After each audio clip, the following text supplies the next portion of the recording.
दिल्ली, साफ सुथरी दिल्ली और मैली कुचैली दिल्ली। जो लोग दिल्ली कभी नहीं आए उन्हें बता दूं कि दिल्ली जो आपको फिल्मों में दिखाई जाती है वैसी सही मायनों में है नहीं। यहाँ की सड़कों में गड्ढे हैं, 10 मिनट की बारिश में घुटनों तक भरा पानी है, बिजली के खंभों पर बिजली और वाईफाई के तारों के जाल हैं और उन जालों में लटकी हुई दिल्ली की टाउन प्लानिंग है। आधी से ज्यादा सड़कों को घेर कर पार्क की हुई गाड़ियां हैं, लक्ष्मी नगर जैसे इलाकों की तंग गलियां हैं, स्टूडेंट्स इलाके में एक ईंट की दीवार पर खड़ी इमारतें हैं और बेसमेंट में चल रही लाइब्रेरीज भी हैं जहां बच्चे नाले के पानी में डूबकर मर भी रहे हैं। कूड़े के पहाड़ हैं, प्लास्टिक कचरा है और आईटीओ पर घंटों खड़े कॉरपोरेट मजदूर हैं जो सांप की गति से रेंगती कार में बैठे घर जल्दी पहुंचना चाहते हैं लेकिन पहुंच नहीं पाते हैं। हर जगह पार्क नहीं है, हैं भी तो सूखे पड़े हैं। मानसून में मिंटो ब्रिज की तस्वीरें देख लीजिए, तब समझ में आ जाएगा कि ये शहर प्लानिंग से नहीं हालात से चल रहा है। जिस दिल्ली को हम दुनिया के सामने एक मॉडल शहर की तरह पेश करते हैं, क्या वो वाकई किसी मॉडल प्लानिंग के तहत चल रही है? आजादी से पहले तो दिल्ली को एक प्लान्ड सिटी कहा जाता था, फिर आज ये बेतरतीब बस्ती जैसी क्यों दिखाई दे रही है? उस टाउन प्लानिंग का क्या हो रहा है जो हमें हर 2 दशक में मास्टर प्लान के नाम से थमा दी जाती है? भारत में इसकी शुरुआत कब और कैसे हुई? इस गंदी, बदबूदार और अस्त व्यस्त दिल्ली का जिम्मेदार कौन है? इन सब का जिम्मेदार है टाउन प्लानर। क्या होता है ये और क्यों दिल्ली में बैठे टाउन प्लानर्स जंतर मंतर पहुंचकर प्रदर्शन कर रहे हैं? फैक्ट्स एंड फिगर्स के इस एपिसोड में आई विल एक्सप्लेन।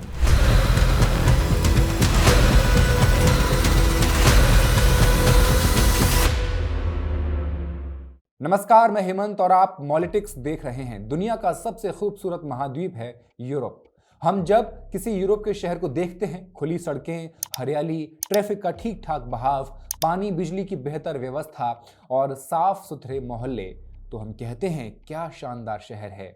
लेकिन ऐसा शहर अपने आप नहीं बनता। इसके पीछे जो सबसे अहम चीज होती है वो है टाउन प्लानिंग, यानी शहर को बसाने, चलाने और भविष्य के लिए तैयार की गई सोची समझी एक योजना। टाउन प्लानिंग का मतलब होता है किसी इलाके की जरूरतों को ध्यान में रखते हुए वहां घर, दुकान, सड़क, पार्क, स्कूल, अस्पताल, सीवेज, ट्रैफिक, पब्लिक ट्रांसपोर्ट और बाकी इंफ्रास्ट्रक्चर को इस तरह से डिजाइन करना कि लोगों का जीवन आसान हो सके।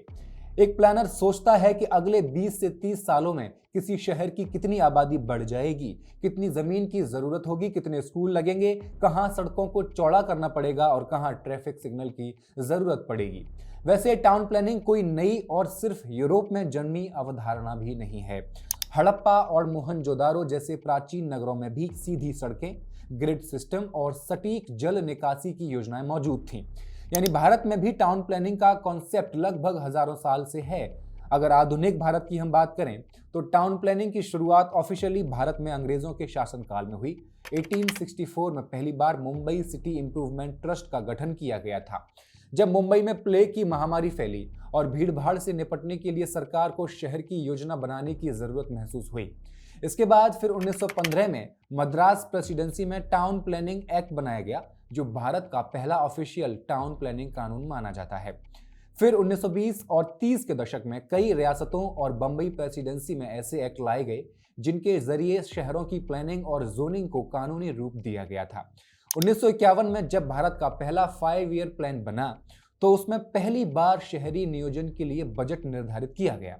इसके बाद धीरे धीरे राज्यों ने अपने अपने town and country planning act बनाए, जैसे कि Maharashtra regional and town planning act 1966, Delhi development act 1956, Tamil Nadu town and country planning act 1971, Uttar Pradesh urban plan and development act 1973। इन्हीं एक्ट्स के तहत राज्य स्तर पर town planning departments, development authorities जैसे डीडीए, एमएमआरडीए, एलडीए, हुडा और नगर नियोजन निदेशालय यानी directorate of town and country planning गठित किए गए। ये तो हो गई टाउन प्लानिंग की बात। अब दिल्ली में टाउन प्लानिंग की क्या हालत है वो समझते हैं। दिल्ली में टाउन प्लानिंग की जिम्मेदारी है डीडीए की। डीडीए यानी दिल्ली डेवलपमेंट अथॉरिटी, जो 1957 में गठित हुई।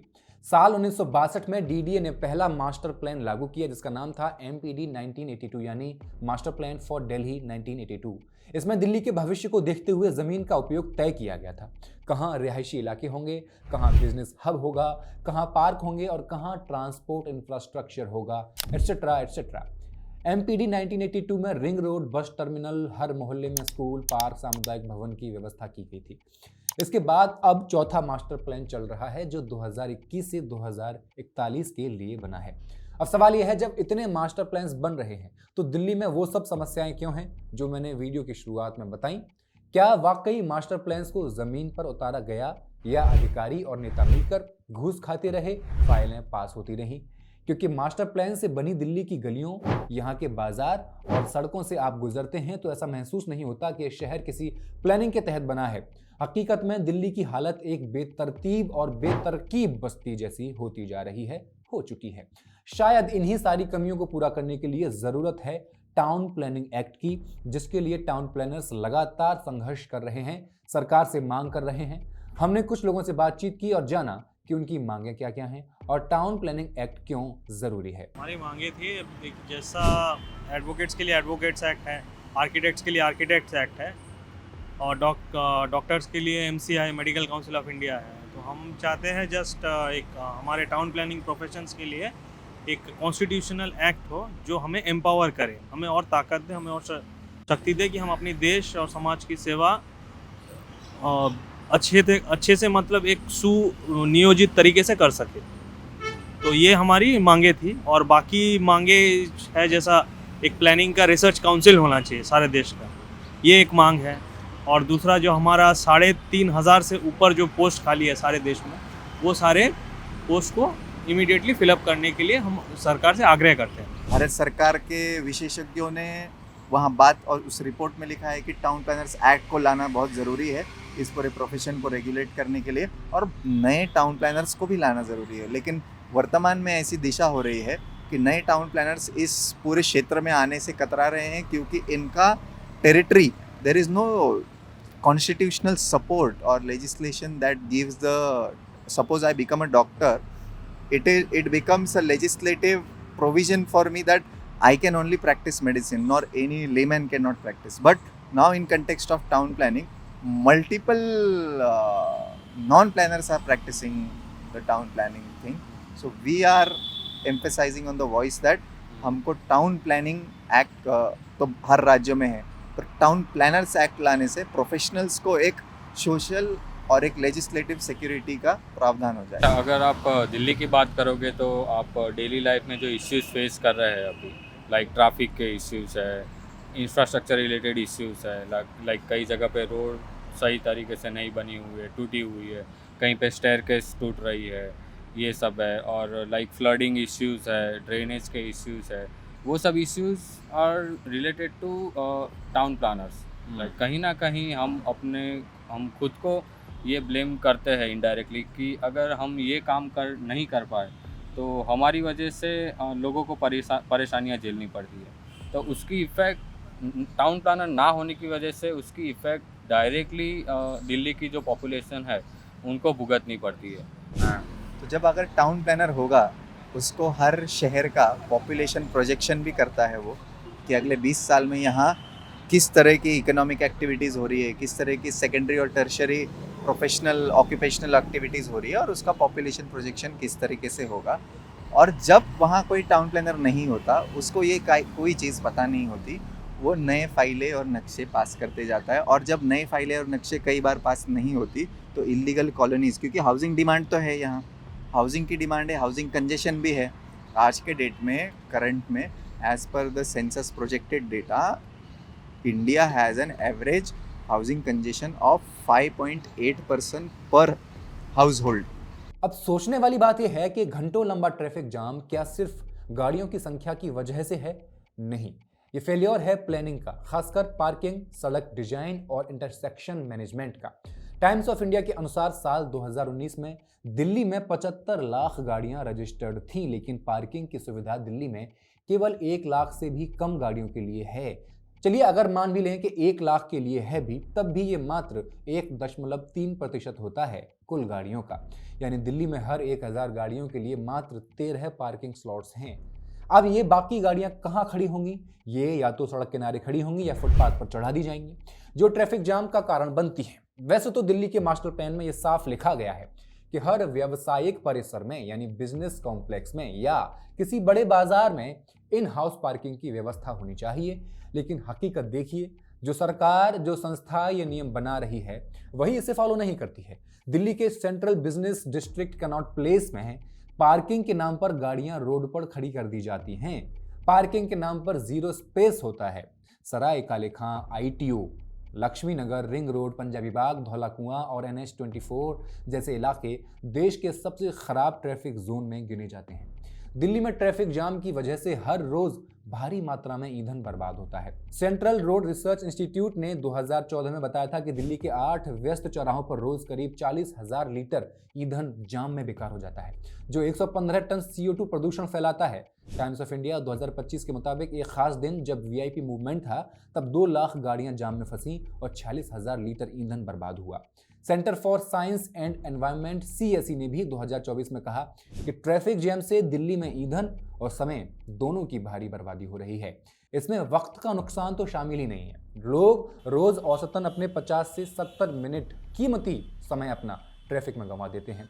जाम सिर्फ गाड़ी नहीं रोकता है, ये जिंदगी को भी रोकता है। मरीज समय पर अस्पताल नहीं पहुंच पाते, एग्जाम देने वाले छात्र फंस जाते हैं, नौकरी पेशा लोग देर से दफ्तर पहुंचते हैं, उनका हाफ डे लग जाता है और डिलीवरी से लेकर इमरजेंसी तक सब कुछ ठप हो जाता है। इसके अलावा वाहन चालकों की ईंधन लागत बढ़ जाती है। हवा में PM 2.5 और PM 10 जैसे खतरनाक पार्टिकल्स बढ़ते हैं और पर्यावरण को जो नुकसान होता है उसकी भरपाई किसी बजट में नहीं की जा सकती। यही वो जगह है जहां सिटी प्लानिंग का असली इम्तिहान होता है। क्या हमारे पास इतनी क्षमता है कि हम सड़कें इस तरह डिजाइन करें जहां पैदल चलने वालों से लेकर ड्राइवरों तक सबके लिए जगह हो? अभी जवाब नहीं है और इसकी कीमत हम हर दिन चुका रहे हैं, अपने समय, अपने पैसे और अपनी सेहत से। ये दिखाता है कि हर 2 दशक में बन रहे मास्टर प्लान्स असल में मास्टर है ही नहीं। दिल्ली आज एक ऐसा शहर है जो मूल रूप से 3 करोड़ के लगभग से ज्यादा आबादी को संभाल रहा है, लेकिन दिल्ली की क्षमता 50 लाख को संभालने की बनाई गई है।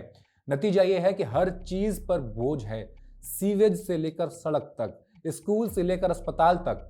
आज भारत दुनिया के सबसे तेजी से शहरीकरण करने वाले देशों में से एक है। 2011 की जनगणना के मुताबिक भारत की 31% आबादी शहरी इलाकों में रहती थी, जो अब 2024 में अनुमानित रूप से 35% के आसपास पहुंच चुकी होगी। 2036 तक ये आंकड़ा 40% से ज्यादा हो सकता है। इसका मतलब ये हुआ कि हर साल लाखों लोग गांव से शहरों की ओर पलायन कर रहे हैं नौकरी की तलाश में, लेकिन ये पलायन सुनियोजित विकास के बिना हो रहा है। हर साल मानसून के आते ही दिल्ली की सड़कें झील बन जाती हैं, गाड़ियां बंद पड़ जाती हैं। सिर्फ 2024 में ही दिल्ली के दर्जनों इलाकों में बारिश के 1-2 घंटे के भीतर जल भराव की खबरें आई। द्वारका, मिंटो रोड, लाजपत नगर, आजादपुर और यहां तक कि सिविल लाइंस जैसे VIP इलाके भी इसमें शामिल थे। मिंटो ब्रिज तो हर साल पानी में डूबी हुई बस वाली तस्वीर का स्थायी अड्डा बन चुका है। बाढ़ की सबसे बड़ी वजह है सीवर और ड्रेनेज सिस्टम का बेहाल हाल। दिल्ली का सीवर इंफ्रास्ट्रक्चर इतना असंतुलित है कि कहीं पाइप जरूरत से छोटी हैं तो कहीं जरूरत से बड़ी हैं। साउथ दिल्ली के कुछ पॉश इलाकों में जहां कम आबादी है वहां बड़ी पाइपलाइनें पड़ी हुई हैं, लेकिन पूर्वी दिल्ली जैसे इलाकों में जहां जनसंख्या का घनत्व तो बहुत ज्यादा है वहां आज भी पुरानी पतली पाइपें लगी हुई हैं जो बारिश के पानी को संभाल ही नहीं पाती। दूसरी गंभीर समस्या है नालों की सफाई का अभाव। हर साल मानसून से पहले MCD और अन्य एजेंसियां सफाई का दावा करती हैं, लेकिन जमीनी सच्चाई कुछ और ही होती है। नतीजा ये होता है कि बरसात का पानी नालों में जाने की बजाय सड़कों पर बहता रहता है और थोड़ी सी बारिश भी पूरे मोहल्ले को जलमग्न कर देती है। टाउन प्लानिंग का हाल खस्ता है और शहरी कार्य मंत्री खट्टर साहब कोई नया आइडिया नहीं ला पा रहे हैं, दिखाई नहीं दे रहे हैं। लुटियंस दिल्ली की बात करें तो एक तरह से अलग देश है, जहां बिजली पानी की किल्लत नहीं होती, वहां पार्किंग के लिए लड़ाई नहीं होती, वहां सीवर कभी ओवरफ्लो नहीं करता। क्यों? क्योंकि यहां रहते हैं पावरफुल लोग, सांसद, मंत्री, ब्यूरोक्रेट्स, जज, बड़े बड़े कारोबारी। 2019 में एक रिपोर्ट आई थी, NDMC यानी न्यू दिल्ली म्युनिसिपल काउंसिल हर साल लुटियंस जोन में मेंटेनेंस पर ही लगभग हजारों करोड़ रुपए खर्च कर देता है। इस रिपोर्ट में बताया गया था यहाँ पर हर साल टाउन प्लानिंग को रिव्यू किया जाता है और फुटपाथ का नक्शा मौजूद होता है, हर पेड़ की देखभाल भी होती है। लुटियंस दिल्ली में होती है, लेकिन क्या यही मॉडल बाकी दिल्ली के लिए भी कभी अपनाया गया या अपनाया जाएगा? असल में लुटियंस दिल्ली हमारी सबसे बड़ी विफलता की नुमाइश है। ये बताती है कि अगर सरकार चाहे तो बेहतरीन प्लानिंग हो सकती है, लेकिन वो प्लानिंग आम आदमी के लिए नहीं होती, वो सिर्फ सत्ता के गलियारों के लिए होती है। दूसरी दिल्ली, जहां 90% लोग रहते हैं, वहां बिजली चोरी होती है, नाले खुले पड़े रहते हैं, सड़क पर ही मार्केट लगा दी जाती है और मास्टर प्लान सिर्फ कागजों में रह जाता है। तो अगली बार जब आप दिल्ली के ट्रैफिक में फंसे हों, जब बारिश में आपकी गाड़ी बंद हो जाए, जब किसी सरकारी हॉस्पिटल में इलाज के लिए लंबी लंबी लाइनों में घंटों खड़े रहना पड़े, तो बस एक चीज़ याद रखिए, ये हादसे नहीं हैं, ये प्लानिंग की नाकामी के नतीजे हैं। हर 5 साल में सरकारें बदलती हैं, हर 2 दशक में मास्टर प्लान बनता है, लेकिन असली सवाल वही का वही, दिल्ली किसके लिए प्लान की जाती है? लुटियन जोन के अफसरों और मंत्रियों के लिए, या उस मजदूर, उस ऑटो ड्राइवर, उस मिडिल क्लास नौकरी पेशा के लिए जो हर दिन शहर से लड़ रहा है? डीडीए के ड्राइंग बोर्ड पर जो लाइनें खिंची वो कागज़ पर रह गईं। सड़कें, सीवर, ट्रैफिक, स्कूल, अस्पताल सब कुछ फाइलों में अच्छा दिखता है, ज़मीन पर अस्त व्यस्त है। शहर चलाने के लिए सिर्फ चुनावी वादे नहीं, समझदारी चाहिए। लेकिन दिल्ली की हालत देखकर लगता है यहाँ शहर को नहीं, वोट को प्लान किया गया है। और यही कारण है कि हर साल नई समस्या नहीं बनती है, पुरानी समस्याओं का बोझ बस और गहरा हो जाता है। फर्क बस इतना है, लुटियंस दिल्ली में समाधान लिखा जाता है, बाकी दिल्ली में शिकायत दर्ज होती है। आखिरकार दिल्ली एक वीआईपी जंगल बन चुका है। धन्यवाद।